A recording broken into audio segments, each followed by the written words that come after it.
Bismillahirrahmanirrahim. Assalamualaikum warahmatullahi wabarakatuh. Ilahi anta maqsudi wa ridhaka matlubi atini mahabbataka wa ma'rifataka.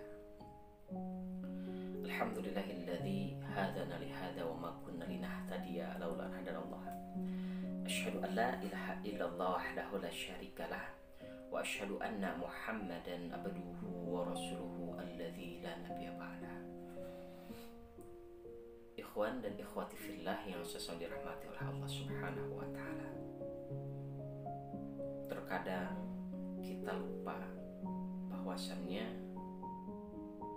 kita menganggap sepele terhadap hati yang disebut dengan qalbu. Qalbu ini adalah hal yang tertanam dalam diri kita. Sehingga kalimatnya, kalau misalkan hati kita bersih, hati kita suci, hati kita benar-benar jernih, maka seluruh amalan ibadah kita akan selamat. Maka oleh karena itu, hati ini harus terus dibimbing. Hati ini harus terus kita perhatikan. Sehingga hati ini akan benar-benar terkait dengan Allah dan benar-benar menggantungkan kepada Allah Subhanahu wa taala. Dengan metode apa? Metode yang diberikan di dalam hati akan dibahas pada pembahasan kali ini adalah tentang mujahadah nafs atau tentang mujahadatun nafs. Apa arti mujahadatun nafs itu? Mujahadatun nafs itu adalah bazlul juhdi, mengerahkan segala kesungguhan. Untuk apa? Fi mukhalafatin nafs, untuk memerangi atau untuk menentang hawa nafsu. Kalimatnya, di dalam hati bahkan di dalam jiwa manusia itu ada dua sifat unsur. Yang pertama adalah sifat nuriyah, sifat malaikat, yang mana malaikat tercipta dari cahaya nur. Maka senantiasa malaikat itu senantiasa beribadah terus-menerus pada Allah.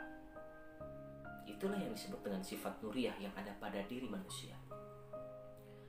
Dan yang kedua ada sifat nariyah, berawal dari kata narun, artinya api, berarti iblis tercipta dari api. Berarti sifat manusia ini ada sifat nariyah yang pembawaannya ada kepada iblis atau syaitan. Kenapa? Maka condong sifat nariyah itu panas, sering marah, egois, kemudian dendam, bahkan cenderung kepada kemaksiatan. Maka manusia yang cenderung kepada kemaksiatan, maka sifat nariyahnya lah yang mengendalikan hawa nafsunya. Maka oleh karena itu kita harus mengenal apa macam-macam nafs, macam-macam jiwa. Jiwa yang pertama atau nafs yang pertama disebut dengan nafsu amarah. Bukan amarah tapi ammarah. Apa kalimat ammarah? Ammarah itu adalah yuksirul amra, selalu memerintahkan banyak atau memerintahkan kepada perintah. Perintah yang seperti apa? La amaratun bisu, memerintahkan kepada hal-hal yang buruk. Tadi misalkan kalau ada yang sedikit menyinggung kita langsung marah. Kalau ada yang sedikit menghina kita langsung dibalas. Ada sedikit yang langsung artinya menyakiti perasaan kita, langsung kalimatnya adalah diselesaikan dengan yang tidak baik, artinya tidak sesuai dengan kekeluargaan. Makanya ada unsur pembunuhan, ada unsur yang namanya penculikan, bahkan membalas dendam dengan hal yang tidak setimpal dengan kesakitan hati kita. Maka kalimatnya adalah kita terpengaruh dengan nafsu ammarah.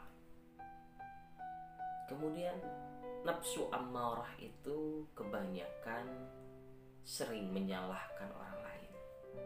Contoh halnya, ketika kita melakukan kemaksiatan, kita diajak oleh orang lain, kemudian kita mengikuti kemaksiatan tersebut, dan ternyata kalimatnya adalah ada dalam hati kita mengatakan adalah saya melakukan kemaksiatan gara-gara diajak oleh si fulan.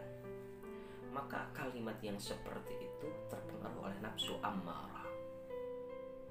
Kemudian kalau misalkan kita ingin menaikkan level nafsu kita atau jiwa kita, maka ada yang disebut dengan nafsu lawwamah. Apa ciri nafsu lawwamah? Nafsu lawwamah ini adalah cirinya sudah tidak mudah menyalahkan orang lain, atau sudah tidak ada celah untuk menyalahkan orang lain. Kalimatnya adalah sering muhasabah, bahwasannya ini adalah kesalahan dari diri sendiri, ini kesalahan dari kolbu kita sendiri.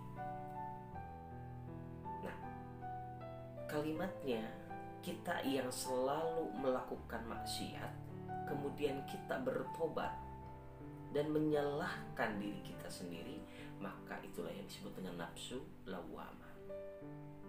Kemudian nafsu yang ketiga disebut dengan nafsu mulhamah. Dalam ayat Al-Quran dijelaskan, fa'alhamaha fujuraha wa taqwaha. Maka Allah mengilhamkan atau memberitahukan kepada manusia, kalimatnya apa? Ada sifat buruk manusia, ada sifat ketakwaan manusia. Maka kalimatnya di dalam nafsu mulhamah ini ada seseorang yang sudah melakukan maksiat dan kemudian dia bertobat. Tetapi ketika dia bertobat tidak putus asa. Bahkan yang ia lakukan benar-benar menjadi taubatan nasuha. Maka kalimat tidak putus asa di sini disebutlah dengan nafsu mulhamah. Tetapi cirinya nafsu mulhamah adalah ketika beribadah bersama-sama berjamaah, ibadahnya lebih giat, lebih baik. Tetapi ketika beribadah sendiri, tidak ada orang yang melihat, maka kalimatnya lebih buruk dari beribadah secara berjamaah. Maka nafsu mulhamah akan meningkat, yang mana manusia kalau ternyata sudah kalimatnya beribadah sendirian dan beribadah berjamaah, itu ternyata lebih enak beribadah sendirian karena lebih khusyuk dan benar-benar Allah yang memperhatikan kita, maka naik derajatnya menjadi nafsu yang keempat yang disebut dengan nafsu mutmainnah. Ayat Al-Quran menjelaskan dalam Quran surat Al-Fajr, ayatnya, A'udzu billahi minasyaitonir rajim. Ya ayyatuhan nafsul mutmainnah, wahai jiwa-jiwa yang tenang. Apa kata Allah? Irji'i ila rabbiki, kembalilah kepada Tuhan. Secara apa? Radiyatan mardiyah, engkau ridho dengan segala apa yang aku berikan kepadamu.